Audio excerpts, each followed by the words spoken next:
अस्सलामुअलैकुम, आप देख रहे हैं जेएन न्यूज और मैं हूं आपकी मेजबान सुंबल ज़िया।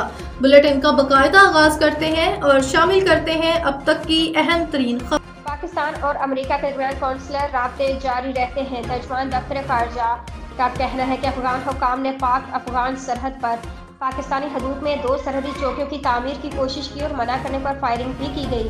तर्जुमान दफ्तर खारजा शफकत अली खान का कहना था अफगानिस्तान की जानब से पाकिस्तानी हदूद में सरहद चौकियां कायम करने की कोशिश और बिलाश्ताल फायरिंग की वजह से टूटफम सरहद को बंद किया गया।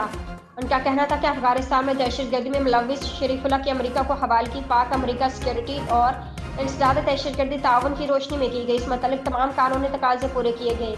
दहशतगर्द शरीफुल्लाह की गिरफ्तारी और हवालगी पर कोई फुल स्टॉप नहीं है। दहशतगर्द शरीफुल्लाह की गिरफ्तारी हवालगी जैसे ऑपरेशन किसी एक वाक़े के मरहून मिन्नत नहीं है। पाकिस्तान और अमेरिका के दरमियान कौंसलर राब्ते जारी रहते हैं। अमेरिका की जानब से पाकिस्तान और अफगान शहरों पर पाबंदी से मुतल्लिक सवाल पर तर्जुमान दफ्तर खारजा का कहना था पाकिस्तानी और अफगानों पर अमेरिका की सफरी पाबंदी से मुतल्लिक मालूमात नहीं है।